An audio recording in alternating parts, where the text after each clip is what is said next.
ਕੁਲਦੀਪ ਸਿੰਘ ਲਹਿਲ ਜੋ ਸਿੱਖ youth UK ਦੇ activist ਨੇ, ਅਤੇ ਉਹਨਾਂ ਨੂੰ ਗ੍ਰੈਟਵਿਕ ਏਅਰਪੋਰਟ ਦੇ ਉੱਤੇ ਜਦੋਂ ਉਹਨਾਂ ਦਾ ਉਹ ਆ ਰਹੇ ਸੀ ਕਿਤੋਂ, ਅਤੇ ਫਲਾਈਟ ਲੈਂਡ ਕੀਤੀ ਆ, ਅਤੇ ਉਦੋਂ ਪਲੇਨ ਦੇ ਅੰਦਰੋਂ ਹੀ ਜਿਹੜਾ ਆ ਵੀ ਜਿਹੜੀ ਇਹ ਕਾਊਂਟਰ ਟੈਰਰਿਜ਼ਮ ਦੀ ਟੀਮ ਆ ਯੂਕੇ ਦੀਆਂ ਇਨਵੈਸਟ ਏਜੰਸੀਜ਼ ਦੀ, ਉਹਨਾਂ ਵੱਲੋਂ ਉਹਨਾਂ ਨੂੰ ਇੱਕ ਤਰ੍ਹਾਂ ਦੇ ਨਾਲ ਅਸੀਂ ਕਹਿ ਸਕਦੇ ਹਾਂ ਵੀ ਆਪਣੇ ਹਿਰਾਸਤ 'ਚ ਲਿਆ ਗਿਆ। ਉਹਨਾਂ ਦੀ ਇੰਟੈਰੋਗੇਸ਼ਨ ਕੀਤੀ ਗਈ, ਉਹਨਾਂ ਦੇ ਮੋਬਾਈਲਸ, ਉਹਨਾਂ ਦੀਆਂ ਇਲੈਕਟ੍ਰੋਨਿਕ ਡਿਵਾਈਸਿਸ ਨੂੰ ਆਪਣੇ ਕਬਜ਼ੇ 'ਚ ਲਿਆ ਗਿਆ, ਅਤੇ ਉਹਨਾਂ ਦੇ ਪਾਸਵਰਡਸ, ਉਹ ਸਾਰਾ ਕੁਛ ਜਿਹੜਾ ਆ ਉਸ ਦੀ ਤਸਦੀਕ ਕੀਤੀ ਗਈ। ਅਤੇ ਇਹ ਸਾਰੀ ਕਾਰਵਾਈ ਜਿਹੜੀ ਆ ਜਿਹੜੀ ਉਹਨਾਂ ਦੀ ਡਿਟੈਂਸ਼ਨ ਹੋਈ ਆ, ਉਹ schedule 7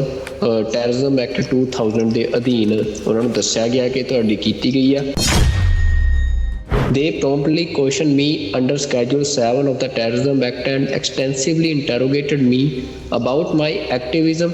regarding Jagtar Singh Johal, the collusion between India and the UK, and the tragic murder of Shaheed Bhai Hardeep Singh Nijjar and the cover-up and murder of Shaheed Bhai Avtar Singh Khanda. If I decline to provide passwords for my handset or refuse to answer their questions, they threatened to charge me under the Terrorism Act. I firmly believe that these ongoing harassment tactics are employed by the UK authorities to target individuals like myself.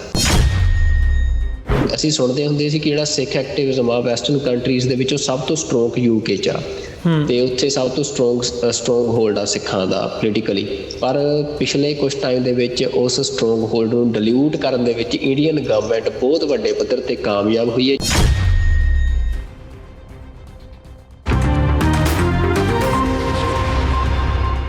Viewers break ਤੋਂ ਬਾਅਦ ਤੁਹਾਡਾ ਸਾਰਿਆਂ ਦਾ ਸਵਾਗਤ ਹੈ। ਸੁਖਵਿੰਦਰ ਸਿੰਘ ਜੀ, ਹੁਣ ਅਸੀਂ ਗੱਲ ਕਰਦੇ ਹਾਂ, ਜਦੋਂ ਅਸੀਂ ਓਵਰਆਲ ਦੇਖਦੇ ਹਾਂ ਇਹ ਜਿਹੜੀ ਸਾਰੀ ਸਿਚੁਏਸ਼ਨ ਬਣੀ ਹੋਈ ਹੈ, ਅਸੀਂ ਕੈਨੇਡਾ ਦੇ ਹਵਾਲੇ ਨਾਲ ਗੱਲ ਕਰ ਰਹੇ ਹਾਂ। ਹੁਣ ਅਸੀਂ ਨਾਲ ਹੀ ਯੂਕੇ ਤੋਂ ਵੀ ਇੱਕ ਅਜਿਹੀ ਹੀ ਖਬਰ ਆਈ ਹੈ, ਜਦੋਂ ਅਸੀਂ ਇੰਡੀਆ ਦੇ ਇਨਫਲੂਐਂਸ ਦੀ ਜਾਂ ਇੰਡੀਆ ਵੱਲੋਂ ਜਿਹੜੇ ਡੋਜ਼ੀਅਰ ਜਾਂ ਜਿਹੜੀ ਇਨਫੋਰਮੇਸ਼ਨ ਇੱਧਰਲੇ ਮੁਲਕਾਂ ਨੂੰ ਪਾਸ ਔਨ ਕੀਤਾ ਜਾਂਦਾ, ਇੰਝ ਲੱਗਦਾ ਵੀ ਜਿਵੇਂ ਅਮਰੀਕਾ ਕੈਨੇਡਾ ਨਾਲੋਂ ਯੂਕੇ ਦੇ ਵਿੱਚ ਭਾਰਤ ਦਾ ਜਿਹੜਾ ਪ੍ਰਭਾਵ ਹੈ ਉਹ ਕਾਫੀ ਹੱਦ ਤੱਕ ਵੱਧ ਨਜ਼ਰ ਆ ਰਿਹਾ ਹੈ ਇਸ ਵਕਤ। ਪਿਛਲੇ ਦਿਨਾਂ ਦੇ ਵਿੱਚ ਯੂਕੇ ਦੇ ਏਅਰਪੋਰਟ ਦੇ ਉੱਤੇ ਇੱਕ ਸਿੰਘ, ਜਿਨ੍ਹਾਂ ਦਾ ਨਾਮ ਆਉਂਦਾ ਆ ਸਾਹਮਣੇ, ਕੁਲਦੀਪ ਸਿੰਘ ਲਹਿਲ, ਉਹਨਾਂ ਨੂੰ ਯੂਕੇ ਦੇ ਏਅਰਪੋਰਟ ਦੇ ਉੱਤੇ ਰੋਕਿਆ ਗਿਆ ਅਤੇ ਉਹਨਾਂ ਕੋਲੋਂ ਇੰਟੈਰੋਗੇਸ਼ਨ ਕੀਤੀ ਗਈ ਹੈ ਯੂਕੇ ਦੀਆਂ ਅਥਾਰਟੀਜ਼ ਵੱਲੋਂ ਸਿੱਖ ਮੁੱਦਿਆਂ ਨੂੰ ਲੈ ਕੇ, ਸਿੱਖ ਇਸ਼ੂਜ਼ ਨੂੰ ਲੈ ਕੇ। ਅਤੇ ਉਹਨਾਂ ਨੇ ਬਾਅਦ ਦੇ ਵਿੱਚ ਆ ਕੇ ਕਿਹਾ ਕਿ ਮੈਨੂੰ ਇੰਝ ਮਹਿਸੂਸ ਹੋਇਆ ਜਿਵੇਂ ਕਿ ਮੈਂ ਕੋਈ ਅੱਤਵਾਦੀ ਹੋਵਾਂ। ਹਾਲਾਂਕਿ ਉਹ 5 ਬੰਦਿਆਂ ਦੇ ਵਿੱਚੋਂ ਨੇ ਜਿਨ੍ਹਾਂ ਦਾ ਕੁਝ ਸਾਲ ਪਹਿਲਾਂ 2018 ਦੇ ਵਿੱਚ ਇੰਡੀਅਨ ਅਥਾਰਟੀਜ਼ ਦੇ ਪ੍ਰੈਸ਼ਰ ਦੇ ਉੱਤੇ ਜਿਹੜੀ ਯੂਕੇ ਦੀ ਕਾਊਂਟਰ ਟੈਰਰਿਜ਼ਮ ਸਕੁਆਡ ਹੈਗੀ ਹੈ, ਉਹਨਾਂ ਵੱਲੋਂ ਰੇਡਸ ਕੀਤੀਆਂ ਗਈਆਂ ਸੀ ਸਿੱਖ ਐਕਟਿਵਿਸਟ ਦੇ ਘਰਾਂ ਦੇ ਉੱਤੇ। ਉਦੋਂ ਵੀ ਜਿਨ੍ਹਾਂ ਦੇ ਖਿਲਾਫ ਕਾਰਵਾਈ ਕੀਤੀ ਗਈ ਸੀ, ਜਿਹਦੇ ਵਿੱਚ ਕੁਝ ਲੱਭਾ ਨਹੀਂ ਸੀ ਇਵੈਂਚੁਅਲੀ, ਪਰ ਇਹ ਹੈ ਵੀ ਜਿਹੜੀ ਉਹ ਕਾਰਵਾਈ ਕੀਤੀ ਗਈ ਸੀ ਉਹਦੇ ਵਿੱਚ ਇਹਨਾਂ ਦਾ ਨਾਂ ਵੀ ਸੀ। ਸੋ ਅੱਜ ਫਿਰ ਇਹਨਾਂ ਨੂੰ ਜਿਹੜਾ ਆ ਉਹ ਹਰਾਸ ਕੀਤਾ ਗਿਆ, ਜਾਂ ਉਹਨਾਂ ਨੇ ਬਾਅਦ ਦੇ ਵਿੱਚ ਜਾ ਕੇ ਜੋ ਆਪਣਾ ਬਿਆਨ ਦਿੱਤਾ ਆ। ਸੋ ਇਹ ਕੰਪੈਰੀਜ਼ਨ ਵੀ ਇੱਥੇ ਦੇਖਣਾ ਬਣਦਾ ਕਿ ਅਮਰੀਕਾ ਕੈਨੇਡਾ ਕਿਵੇਂ ਇੰਡੀਆ ਨੂੰ ਦੇਖ ਰਹੇ ਆ ਅਤੇ ਯੂਕੇ ਦੇ ਵਿੱਚ ਕੀ ਸਥਿਤੀ ਬਣੀ ਹੋਈ ਹੈ। ਬਿਲਕੁਲ ਜੀ, ਜਿਹੜੀ ਮਤਲਬ ਤੁਸੀਂ ਗੱਲ ਕੀਤੀ ਹੈ, ਇਹ ਖਬਰ ਸਾਡੇ ਸਾਹਮਣੇ ਆਈ ਹੈ ਜਿਹੜੀ ਕਿ ਦੀਪਾ ਸਿੰਘ, ਕੁਲਦੀਪ ਸਿੰਘ ਲਹਿਲ ਜੋ ਸਿੱਖ ਯੂਥ ਯੂਕੇ ਦੇ ਐਕਟਿਵਿਸਟ ਨੇ, ਅਤੇ ਉਹਨਾਂ ਨੂੰ ਗ੍ਰੈਟਵਿਕ ਏਅਰਪੋਰਟ ਦੇ ਉੱਤੇ ਜਦੋਂ ਉਹਨਾਂ ਦਾ ਉਹ ਆ ਰਹੇ ਸੀ ਕਿਤੋਂ, ਅਤੇ ਫਲਾਈਟ ਲੈਂਡ ਕੀਤੀ ਆ, ਅਤੇ ਉਦੋਂ ਪਲੇਨ ਦੇ ਅੰਦਰੋਂ ਹੀ ਜਿਹੜਾ ਆ ਵੀ ਜਿਹੜੀ ਇਹ ਕਾਊਂਟਰ ਟੈਰਰਿਜ਼ਮ ਦੀ ਟੀਮ ਆ ਯੂਕੇ ਦੀਆਂ ਇਨਵੈਸਟ ਏਜੰਸੀਜ਼ ਦੀ, ਉਹਨਾਂ ਵੱਲੋਂ ਉਹਨਾਂ ਨੂੰ ਇੱਕ ਤਰ੍ਹਾਂ ਦੇ ਨਾਲ ਅਸੀਂ ਕਹਿ ਸਕਦੇ ਹਾਂ ਵੀ ਆਪਣੇ ਹਿਰਾਸਤ 'ਚ ਲਿਆ ਗਿਆ, ਅਤੇ ਉਸ ਤੋਂ ਬਾਅਦ ਉਹਨਾਂ ਦੀ ਇੰਟੈਰੋਗੇਸ਼ਨ ਕੀਤੀ ਗਈ, ਉਹਨਾਂ ਦੇ ਮੋਬਾਈਲਸ, ਉਹਨਾਂ ਦੀਆਂ ਇਲੈਕਟ੍ਰੋਨਿਕ ਡਿਵਾਈਸਿਸ ਨੂੰ ਆਪਣੇ ਕਬਜ਼ੇ 'ਚ ਲਿਆ ਗਿਆ, ਅਤੇ ਉਹਨਾਂ ਦੇ ਪਾਸਵਰਡਸ, ਉਹ ਸਾਰਾ ਕੁਛ ਜਿਹੜਾ ਆ ਉਸ ਦੀ ਤਸਦੀਕ ਕੀਤੀ ਗਈ। ਅਤੇ ਇਹ ਸਾਰੀ ਕਾਰਵਾਈ ਜਿਹੜੀ ਉਹਨਾਂ ਦੀ ਡਿਟੈਂਸ਼ਨ ਹੋਈ ਆ, ਉਹ ਸਕੈਜੂਲ 7 ਟੈਰਰਿਜ਼ਮ ਐਕਟ 2000 ਦੇ ਅਧੀਨ ਉਹਨਾਂ ਨੂੰ ਦੱਸਿਆ ਗਿਆ ਕਿ ਤੁਹਾਡੀ ਕੀਤੀ ਗਈ ਆ। ਅਤੇ ਜਿਹਦੇ ਬਾਰੇ ਫਿਰ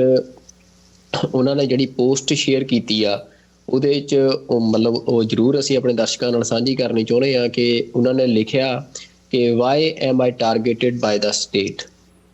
ਉਹਦੇ ਚੋਂ ਲਿਖਦੇ ਆ ਕਿ the recent incident highlights how the UK government in collusion with the Indian government has targeted me. Deepa Singh mirroring their consistent pursuit of Sikh activists worldwide. However, yesterday upon my return to Gatwick after a brief few days away, I became a direct target. As the flight landed, 10 counter-terrorism officers from the Southeast Division met me, escorting me off the plane in what seemed an attempt at humiliation. They promptly questioned me under Schedule 7 of the Terrorism Act and extensively interrogated me about my activism regarding Jagtar Singh Johal,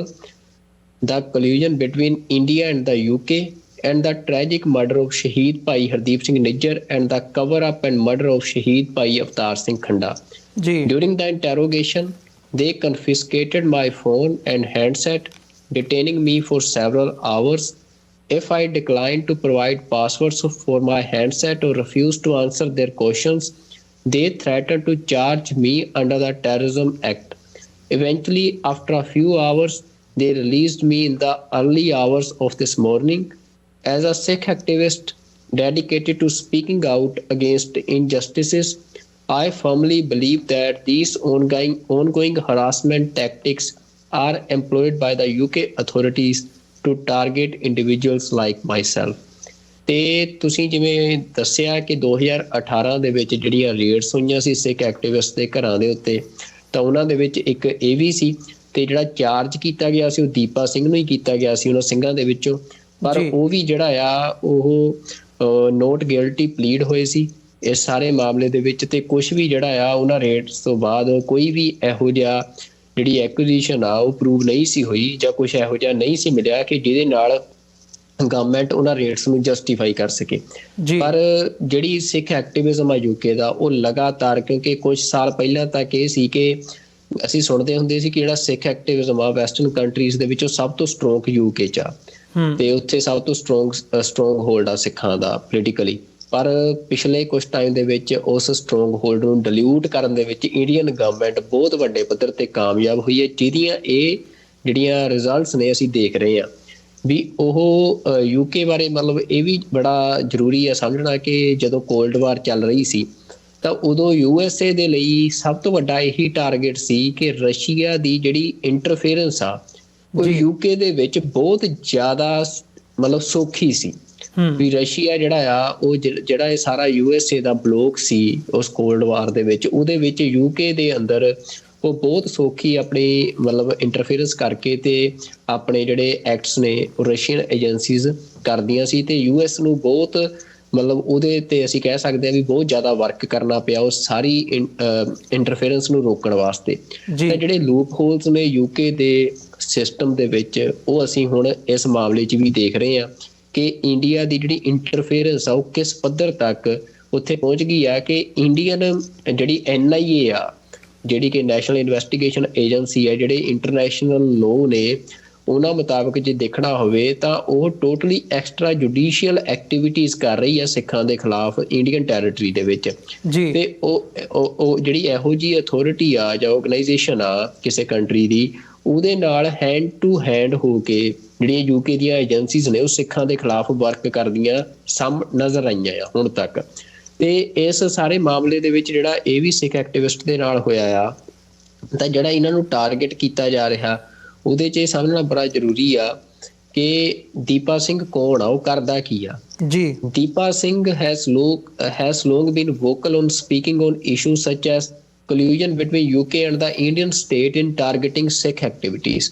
ਕਿ UK ਤੇ ਜਿਹੜੀਆਂ Indian state ਦਾ ਜਿਹੜਾ ਆਪਸੀ ਗਠਜੋੜ ਆ ਜਿਹੜਾ ਸਿੱਖ activist ਨੂੰ target ਕਰ ਰਿਹਾ, ਉਹਦੇ ਅਸੀਂ ਕਹਿ ਸਕਦੇ ਹਾਂ ਵੀ ਉਹਦੀਆਂ ਪਰਤਾਂ ਖੋਲ ਰਹੇ ਆ ਜਿਹੜੇ ਸਿੱਖ ਐਕਟਿਵਿਸਟ ਨੇ ਉੱਥੇ, ਉਹ ਗੱਲਾਂ ਸਾਹਮਣੇ ਲਿਆ ਰਹੇ ਆ ਜਿਹ ਤੋਂ ਇਹ ਤਕਲੀਫ ਹੋ ਰਹੀ ਆ ਜਿਹੜੇ ਇਹ ਗਠਜੋੜ ਬਣਿਆ ਆ ਇਹਨੂੰ। ਤੇ evidence of this collusion includes findings that UK intelligence services facilitated India's illegal capture and torture of Jagtar Singh Johal, ਕਿ ਇਹ ਗੱਲ ਹੁਣ ਜਿਹੜੀ ਪ੍ਰੂਵ ਹੋ ਚੁੱਕੀ ਆ ਕਿ ਜਿਹੜੀ ਇੱਕ ਰਿਪੋਰਟ ਆ ਜਾਂ ਜਿਹੜੀ ਜਾਣਕਾਰੀ ਆ ਜਗਤਾਰ ਸਿੰਘ ਜੋਹਲ ਜੋ UK ਦਾ ਸਿਟੀਜ਼ਨ ਸੀ ਉਹਦੇ ਬਾਰੇ ਇੰਡੀਅਨ ਏਜੰਸੀਜ਼ ਨੂੰ ਉਹ UK ਦੀਆਂ ਏਜੰਸੀਜ਼ ਨੇ ਪ੍ਰੋਵਾਈਡ ਕਰਵਾਈ। ਤੇ ਉਹ ਕੰਮ ਸਿੱਖ ਯੂਥ ਯੂਕੇ ਜਿਹੜਾ ਆ ਉਹਨਾਂ ਨੇ ਕੀਤਾ ਤੇ the fact Indian authorities had classified details on the UK police raid against Sikh activists in 2018 ਵੀ ਜਿਹੜਾ 2018 ਦੇ ਵਿੱਚ ਰੇਡਸ ਹੋਈਆਂ ਉਹ ਸਾਰੀ ਇਹਨਾਂ ਦੀ ਇਸ ਗੱਠਜੋੜ ਦੀ ਸਾਂਝੀ ਕਾਰਵਾਈ ਸੀ। And the activities of political figures such as Conservative MP Bob Blackman who has routinely regurgitated anti-Sikh Indian state propaganda about UK Sikhs, only to be found taking payments from pro-Indian nationalist groups। ਤਾਂ ਤਿੰਨ ਇਹ ਗੱਲਾਂ ਬੜੀਆਂ ਅਹਿਮ ਆ। ਜਗਤਾਰ ਸਿੰਘ ਜੱਗੀ ਜੋਲ ਦੀ ਗ੍ਰਿਫਤਾਰੀ ਦੇ ਵਿੱਚ ਯੂਕੇ ਦੀਆਂ ਏਜੰਸੀਜ਼ ਦੀ ਇਨਵੋਲਵਮੈਂਟ ਤੇ ਉਸ ਤੋਂ ਬਾਅਦ 2018 ਦੇ ਵਿੱਚ ਸਿੱਖ ਐਕਟਿਵਿਸਟਾਂ ਦੇ ਘਰਾਂ ਦੇ ਰੇਡ ਦੇ ਵਿੱਚ ਯੂਕੇ ਦੀਆਂ ਏਜੰਸੀਜ਼ ਦੀ ਇੰਡੀਅਨ ਗਵਰਨਮੈਂਟ ਦੇ ਨਾਲ ਇਨਵੋਲਵਮੈਂਟ ਤੇ ਜਿਹੜੀ ਪੋਲੀਟੀਕਲ ਸਫੇਅਰ ਆ ਕੈਨੇਡਾ ਦਾ ਉਹਦੇ ਵਿੱਚ ਜਿਹੜੀ ਇੰਟਰਫੇਰੈਂਸ ਆ ਇੰਡੀਅਨ ਨੈਸ਼ਨਲਿਸਟ ਗਰੁੱਪਸ ਦੀ ਕਿ ਉਹ ਪੈਸੇ ਦੇ ਕੇ, ਜਿਵੇਂ ਉਹਨਾਂ ਨੇ ਜ਼ਿਕਰ ਕੀਤਾ ਬੋਬ ਬਲੈਕਮੈਨ ਦਾ, ਕਿ ਉਹ ਕਿਵੇਂ ਜਿਹੜਾ ਆ ਐਂਟੀ ਸਿੱਖ ਪ੍ਰੋਪੇਗੈਂਡਾ ਆ ਯੂਕੇ ਦੇ ਵਿੱਚ ਉਹ ਚਲਾ ਰਹੇ ਆ। ਤਾਂ ਇਹ ਗੱਲਾਂ ਕਰਕੇ ਜਿਹੜੇ ਸਿੱਖ ਐਕਟਿਵਿਸਟ ਨੇ ਉਹਨਾਂ ਨੂੰ ਇਹ ਟਾਰਗੇਟ ਕੀਤਾ ਜਾ ਰਿਹਾ ਹੈ। ਤੇ ਯੂਕੇ ਦੀ ਗਵਰਨਮੈਂਟ ਮਤਲਬ ਅਵਤਾਰ ਸਿੰਘ ਖੰਡਾ ਦੀ ਜਿਹੜੀ ਮੌਤ ਆ ਜਾਂ ਉਹਨਾਂ ਦੀ ਸ਼ਹਾਦਤ ਆ ਜਿਹੜੀ ਉਸ ਮਾਮਲੇ ਦੇ ਵਿੱਚ ਜਿਹੜੀ ਉੱਥੋਂ ਦੀ ਸਿੱਖ ਇਨਵੈਸਟੀਗੇਸ਼ਨ ਆ ਉਹਦੀ ਜਿਹੜੀ ਰਿਪੋਰਟ ਅਸੀਂ ਪਿਛਲੇ ਕੁਝ ਸਮਾਂ ਪਹਿਲਾਂ ਆਪਣੇ ਪ੍ਰੋਗਰਾਮ ਦੇ ਵਿੱਚ ਡਿਸਕਸ ਵੀ ਕੀਤੀ ਸੀ ਕਿ ਕਿਵੇਂ ਉਹ ਰਿਪੋਰਟ ਇਹ ਗੱਲ ਦੇ ਖੁਲਾਸੇ ਕਰਦੀ ਆ ਕਿ ਯੂਕੇ ਦੀਆਂ ਜਿਹੜੀਆਂ ਇਨਵੈਸਟੀਗੇਸ਼ਨ ਏਜੰਸੀ ਸੀ ਉਹਨਾਂ ਨੇ ਅਵਤਾਰ ਸਿੰਘ ਖੰਡਾ ਆਜ਼ਾਦ ਦੀ ਜਿਹੜੀ ਮੌਤ ਦੀ ਇਨਵੈਸਟੀਗੇਸ਼ਨ ਆ ਉਹਨੂੰ ਸਨੱਬ ਕਰਨ ਦੀ ਮਤਲਬ ਸਿਰ ਤੋੜ ਕੋਸ਼ਿਸ਼ ਕੀਤੀ ਕਿ ਹਰ ਯਤਨ ਹਰ ਹੀਲਾ ਵਰਤਿਆ ਗਿਆ ਕਿ ਅਵਤਾਰ ਸਿੰਘ ਖੰਡਾ ਆਜ਼ਾਦ ਦੀ ਮੌਤ ਦੇ ਕਾਰਨ ਜਿਹੜੇ ਸਾਹਮਣੇ ਨਾ ਆਵੇ ਤੇ ਉਸਨੂੰ ਮਹਿਜ਼ ਇੱਕ ਬਿਮਾਰੀ ਨਾਲ ਮੌਤ ਜਿਹੜਾ ਆ ਐਸਟੈਬਲਿਸ਼ ਕਰਕੇ ਦੁਨੀਆ ਸਾਹਮਣੇ ਲਿਆਂਦਾ ਜਾਵੇ। ਤਾਂ ਇਹ ਸਿੱਖਾਂ ਦੇ ਲਈ ਖਾਸ ਤੌਰ ਤੇ ਡਾਇਸਪੋਰਾ ਸਿੱਖਸ ਦੇ ਲਈ ਪੂਰੇ ਦੁਨੀਆ ਦੇ ਵਿੱਚ ਤੇ ਯੂਰਪ ਦੇ ਵਿੱਚ ਅਸੀਂ ਕਹਿਣਾ ਹੋਵੇ ਤਾਂ ਇੱਕ ਬਹੁਤ ਵੱਡਾ ਕੰਸਰਨ ਬਣ ਗਿਆ ਕਿ ਜਿਹੜੀ ਯੂਕੇ ਦੇ ਵਿੱਚ ਇੰਡੀਅਨ ਇੰਟਰਫੇਰੈਂਸ ਆ ਜਿਹੜੀ ਉਹ ਇੰਨੀ ਡੀਪ ਰੂਟਡ ਹੋ ਚੁੱਕੀ ਆ। ਇਹ ਉੱਥੋਂ ਦਾ ਪੋਲੀਟੀਕਲ ਸਿਸਟਮ ਤੋਂ ਲੈ ਕੇ ਤੇ ਉੱਥੋਂ ਦੇ ਅਸੀਂ ਕਹੀਏ ਬਿਊਰੋਕ੍ਰੇਸੀ ਤੱਕ, ਉੱਥੋਂ ਦੇ ਪੁਲਿਸ ਐਡਮਿਨਿਸਟ੍ਰੇਸ਼ਨ ਤੱਕ ਹਰ ਇੱਕ ਧਿਰ ਜਿਹੜੀ ਆ ਉਹ ਐਂਟੀ ਸਿੱਖ ਕੈਂਪੇਨ ਦਾ ਹਿੱਸਾ ਬਣ ਚੁੱਕੀ ਆ। ਤੇ ਇਹਦੇ ਲਈ ਹੁਣ ਸਿੱਖਾਂ ਨੂੰ ਉੱਥੇ ਆਪਣੀ ਜਿਹੜੀ ਪੋਲੀਟੀਕਲ ਸਟਰੈਂਥਨਿੰਗ ਆ ਉਹ ਕਰਨੀ ਚਾਹੀਦੀ ਆ।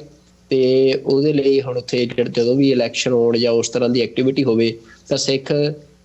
ਇੱਕ ਸਾਂਝੇ ਤੌਰ ਤੇ ਜ਼ਰੂਰ ਕੋਈ ਨਾ ਕੋਈ ਅਜਿਹੇ ਸਟੈਪ ਲੈਣ ਵੀ ਜਿਹਦੇ ਨਾਲ ਜਿਹੜੀ ਇੰਟਰਫੇਰੈਂਸ ਆ ਉਹਨੂੰ ਡਿਲਿਊਟ ਕੀਤਾ ਜਾ ਸਕੇ। ਜੀ ਬਿਲਕੁਲ, ਨਹੀਂ ਇਹ ਕੰਸਰਨ ਬਹੁਤ ਵੱਡਾ ਆ। ਜਦੋਂ ਤੁਸੀਂ ਯੂਕੇ ਨੂੰ ਇਸ ਡੀਟੇਲ ਦੇ ਵਿੱਚ ਜਾ ਕੇ ਅਸੀਂ ਬਾਈ ਐਗਜ਼ਾਮਪਲ ਇਸ ਖਬਰ ਦੇ ਨਾਲ ਰਿਲੇਟ ਕਰਕੇ ਅਸੀਂ ਮੈਂਸ਼ਨ ਕਰ ਰਹੇ ਹਾਂ ਤੇ ਮਤਲਬ ਇੱਥੋਂ ਤੱਕ ਜਾ ਕੇ ਇੱਕ ਹੋਰ ਸਟੈਪ ਅੱਗੇ ਜਾਂਦਿਆਂ ਹੁਣ ਪਿਛਲੇ ਸਮੇਂ ਦੇ ਵਿੱਚ ਇੱਕ ਫੰਡ ਵੀ ਐਸਟੈਬਲਿਸ਼ ਕੀਤਾ ਗਿਆ ਜਿੱਥੇ ਸਪੈਸੀਫਿਕਲੀ ਇਸ ਗੱਲ ਵੱਲ ਇਸ਼ਾਰਾ ਕਰਦਿਆਂ ਕਿ ਜੀ ਅਸੀਂ ਇੰਨੇ ਪੈਸੇ ਰੱਖ ਰਹੇ ਹਾਂ ਜਿਹਦੇ ਨਾਲ ਅਸੀਂ ਜਿਹੜੀਆਂ ਟੈਰਰਿਜ਼ਮ ਦੀਆਂ ਜਾਂ ਖਾਲਿਸਤਾਨ ਦੀਆਂ ਜਿਹੜੀਆਂ ਐਕਟੀਵਿਟੀਜ਼ ਨੇ ਇਕੁਏਟ ਕਰਕੇ ਕਿਹਾ ਗਿਆ ਕਿ ਅਸੀਂ ਉਹਨਾਂ ਦੇ ਉੱਤੇ ਨਜ਼ਰ ਰੱਖ ਸਕੀਏ। ਸੋ ਸਰਕਾਰੀ ਤੌਰ 'ਤੇ ਇਹ ਫੰਡ ਰੱਖਿਆ ਜਾਣਾ, ਪ੍ਰੋਪਰ ਉਹਦੇ ਲਈ ਬਜਟ ਦੇ ਵਿੱਚ, ਸਰਕਾਰੀ ਬਜਟ ਦੇ ਵਿੱਚ ਰੱਖਿਆ ਜਾਣਾ, ਇਹ ਇੱਕ ਬਹੁਤ ਅਹਿਮ ਗੱਲ ਆ। ਸੋ ਇਹੀ ਗੱਲ ਜਾਂ ਉੱਥੋਂ ਦੀ ਹੀ ਜਿਹੜੀ ਪੋਲਿਸੀ ਹੈ ਇੰਡੀਆ ਦੀ ਉਹ ਅਮਰੀਕਾ ਕੈਨੇਡਾ ਦੇ ਵਿੱਚ ਵੀ ਰੈਪਲੀਕੇਟ ਹੁੰਦੀ ਹੈ। ਇਹ ਇੱਕ ਵੱਡਾ ਸਵਾਲ ਵੀ ਹੈ ਤੇ ਕੰਸਰਨ ਵੀ ਹੈ।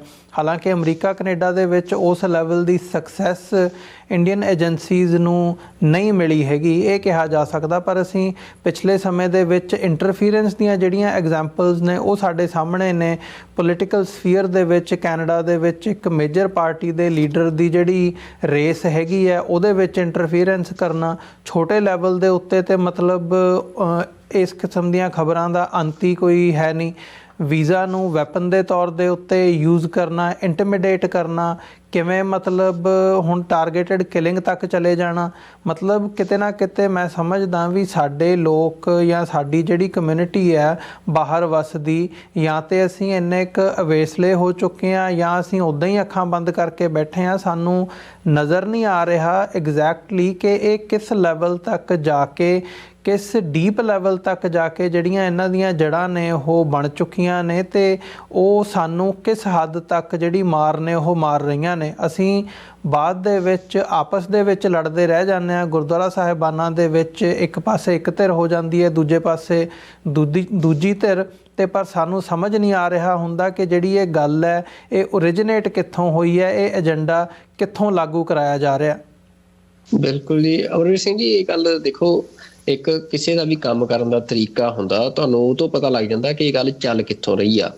ਜਿਹੜੀ ਇਹ ਪੋਲੀਟੀਕਲ ਇੰਟਰਫੇਰੈਂਸ ਦੀ ਗੱਲ ਆ, ਇਹ ਮੈਂ ਜਿਵੇਂ ਪਹਿਲਾਂ ਵੀ ਜ਼ਿਕਰ ਕਰਕੇ ਹਟਿਆ ਕਿ ਰਸ਼ੀਆ ਕੋਲਡ ਵਾਰ ਦੇ ਟਾਈਮ ਤੋਂ ਜਿਹੜਾ ਇਹ ਤਰੀਕਾ ਆ, ਇਹ ਰਸ਼ੀਅਨ ਤਰੀਕਾ ਆ ਇਸ ਤਰ੍ਹਾਂ ਦੇ ਨਾਲ ਪ੍ਰਭਾਵ ਪਾਉਣ ਦਾ ਕਿਸੇ ਵੀ ਹੋਰ ਦੂਜੀ ਕੰਟਰੀ ਦੇ ਸਿਸਟਮ ਤੇ ਜੀ। ਤੇ ਉਹ ਤਰੀਕਾ ਹੁਣ ਇੰਡੀਆ ਦਾ ਅਸੀਂ ਦੇਖ ਰਹੇ ਹਾਂ ਕਿ ਉਹ ਕੈਨੇਡਾ ਤੋਂ ਲੈ ਕੇ UK ਤੱਕ ਉਹਦੇ ਹੁਣ ਸਾਡੇ ਕੋਲ ਸਬੂਤ ਸਾਹਮਣੇ ਆ। ਤੇ US ਦੇ ਵਿੱਚ ਹਜੇ ਉਨੀਆਂ ਗੱਲਾਂ ਉਜਾਗਰ ਨਹੀਂ ਹੋਈਆਂ, ਪਰ ਇਹ ਗੱਲ ਜਿਵੇਂ ਇੰਡੀਆ ਦੀ ਰਸ਼ੀਆ ਦੇ ਨਾਲ ਜਿਹੋ ਜਿਹੀ ਭਾਈਵਾਲੀ ਸਾਹਮਣੇ ਆ ਰਹੀ ਆ, ਤੇ ਜਿਹੋ ਜਿਹਾ ਇਹ ਸਾਰਾ ਹੀ ਅਸੀਂ ਦੇਖਦੇ ਹਾਂ ਵੀ ਕੰਮ ਕਰਨ ਦਾ ਤੌਰ ਤਰੀਕਾ ਆ, ਤਾਂ ਵੈਸਟਰਨ ਕੰਟਰੀਜ਼ ਨੂੰ ਇਹ ਸਮਝਣਾ ਚਾਹੀਦਾ ਕਿ ਇੰਡੀਆ ਦੇ ਪਿੱਛੇ ਜਿਹੜੀ ਕੰਮ ਕਰ ਰਹੀਆਂ ਏਜੰਸੀਜ਼ ਨੇ ਉਹ ਸਾਰਾ ਉਹ ਰਸ਼ੀਆ ਵੀ ਹੋ ਸਕਦਾ, ਕਿ ਰਸ਼ੀਆ ਤੇ ਇੰਡੀਆ ਦਾ ਇੱਕ ਗਠਜੋੜ ਆ, ਜਿਹੜਾ ਅਲਾਇੰਸ ਆ, ਇਹ ਉਹਦਾ ਇੱਕ ਸਾਂਝਾ ਅਸੀਂ ਕਹਿ ਸਕਦੇ ਹਾਂ ਆਪਰੇਸ਼ਨ ਹੋ ਸਕਦਾ, ਜਿਹਦੇ ਵਿੱਚ ਸਿਰਫ ਇੰਡੀਅਨ ਇੰਟਰਸਟ ਲਈ ਨਹੀਂ ਕੰਮ ਹੋ ਰਿਹਾ। ਮਤਲਬ ਜਿੱਥੇ ਇੰਡੀਆ ਦੇ ਇੰਟਰਸਟ ਜਿਹੜੇ ਆ ਉਹ ਪੂਰੇ ਕਰਨ ਲਈ ਜਿਹੜੇ ਬੰਦੇ ਕੰਮ ਕਰ ਰਹੇ ਆ, ਉਹੀ ਬੰਦੇ ਰਸ਼ੀਆ ਦੇ ਇੰਟਰਸਟ ਪੂਰੇ ਕਰਨ ਲਈ ਵੀ ਫਿਰ ਯੂਜ਼ ਹੋਣਗੇ ਜੀ। ਤਾਂ ਇਹ ਮਸਲਾ ਇਕੱਲੇ ਸਿੱਖਾਂ ਨੂੰ ਸਿਕਿਉਰ ਕਰਨ ਦਾ ਨਹੀਂ, ਇਹ ਪੂਰੀ ਜਿਹੜੀ ਵੈਸਟਰਨ ਪੋਲਿਟੀ ਆ, ਜਾਂ ਅਸੀਂ ਦੇਖੀਏ ਵੀ ਇਹਨਾਂ ਮੁਲਕਾਂ ਦੀ ਜਿਹੜੀ ਰਸ਼ੀਆ ਦੇ ਨਾਲ ਪੋਲੀਟੀਕਲ ਆਈਡੀਏ ਦੀ ਸਟਰਗਲ ਆ, ਉਹਦੇ ਵਿੱਚ ਵੀ ਇਹ ਜਿਹੜੇ ਮੁਲਕ ਨੇ ਉਹਨਾਂ ਨੂੰ ਇਹਦਾ ਵੱਡਾ ਨੁਕਸਾਨ ਹੋ ਰਿਹਾ ਆ। ਤੇ ਜੇ ਇਹਨੂੰ ਨਾ ਰੋਕਿਆ ਗਿਆ, ਰਸ਼ੀਆ ਦੀ ਜਿਹੜੀ ਇੰਟਰਫੇਰੈਂਸ ਹੈ ਵਾਇਆ ਇੰਡੀਆ, ਤੇ ਉਹਦਾ ਵੱਡੇ ਪੱਧਰ ਤੇ ਸਿੱਖ ਤਾਂ ਸ਼ਿਕਾਰ ਹੋ ਹੀ ਰਹੇ ਅੱਜ, ਪਰ ਇਸ ਤੋਂ ਬਾਅਦ ਜਿਹੜੀ ਇਹ ਸਾਰੀ ਵੈਸਟਰਨ ਪੋਲਿਟੀ ਆ ਜਾਂ ਵੈਸਟਰਨ ਸੁਸਾਇਟੀ ਆ, ਉਹ ਵੀ ਵੱਡੇ ਪੱਧਰ ਤੇ ਫਿਰ ਉਹਦਾ ਸ਼ਿਕਾਰ ਹੋਊਗੀ, ਤੇ ਕੁਝ ਸਾਲਾਂ ਤੱਕ ਇਹਦੇ ਜਿਹੜੇ ਸਾਨੂੰ ਨਤੀਜੇ ਆ ਉਹ ਬਹੁਤ ਬੁਰੇ ਦੇਖਣ ਨੂੰ ਮਿਲਣਗੇ। ਤਾਂ ਇਹ ਜ਼ਰੂਰੀ ਆ ਕਿ ਜਿਹੜੀਆਂ ਵੈਸਟਰਨ ਸੁਸਾਇਟੀਜ਼ ਨੇ, ਵੈਸਟਰਨ ਗਵਰਨਮੈਂਟਸ ਨੇ, ਚਾਹੇ USA ਦੀ ਆ, ਕੈਨੇਡਾ ਦੀ ਆ, UK ਦੀ, ਜਿਹੜੀ ਭਾਵੇਂ ਉੱਥੇ ਦਾ ਅੱਜ ਪ੍ਰਾਈਮ ਮਿਨਿਸਟਰ ਜਿਹੜਾ ਆ ਉਹ ਟੋਟਲੀ ਮਤਲਬ ਉਹ ਸਾਬਤ ਹੋ ਚੁੱਕਿਆ ਵੀ ਉਹ ਇੰਡੀਅਨ ਜਿਹੜੀ ਹਿੰਦੂ ਨੈਸ਼ਨਲਿਸਟ ਆਈਡੀਆ ਜਿਹੜਾ ਉਹਦੇ ਨਾਲ ਮਤਲਬ ਉਹ ਅਲਾਈਡ ਆ। ਪਰ ਜਿਹੜੀ ਉੱਥੋਂ ਦੀ ਜਿਹੜੀ UK ਦੀ ਆਪਣੀ ਇੱਕ ਪੋਲੀਟੀਕਲ ਸੁਸਾਇਟੀ ਆ, ਉਹਨਾਂ ਨੂੰ ਜ਼ਰੂਰ ਇਸ ਗੱਲ ਤੇ ਧਿਆਨ ਦੇਣਾ ਚਾਹੀਦਾ ਆ ਕਿ ਉਹ ਜਿਹੜੀ ਰਸ਼ੀਆ ਦੀ ਇੰਟਰਫੇਰੈਂਸ ਵਾਇਆ ਇੰਡੀਆ ਹੋ ਰਹੀ ਆ ਉਹਨਾਂ ਦੇ ਸਿਸਟਮ ਦੇ ਵਿੱਚ, ਉਹਨੂੰ ਉਹ ਰੋਕਣ ਦੇ ਲਈ ਜ਼ਰੂਰ ਯਤਨ ਕਰਨੇ ਚਾਹੀਦੇ ਆ। ਜੀ ਬਿਲਕੁਲ ਸੁਖਵਿੰਦਰ ਸਿੰਘ ਜੀ, ਇੱਕ ਛੋਟੇ ਜਿਹੇ ਕਮਰਸ਼ੀਅਲ ਬ੍ਰੇਕ ਦੇ ਲਈ ਇੱਥੇ ਰੁਕਦੇ ਹਾਂ। ਬ੍ਰੇਕ ਤੋਂ ਬਾਅਦ ਦੁਬਾਰਾ ਗੱਲਬਾਤ ਅੱਗੇ ਤੋਰਦੇ ਹਾਂ।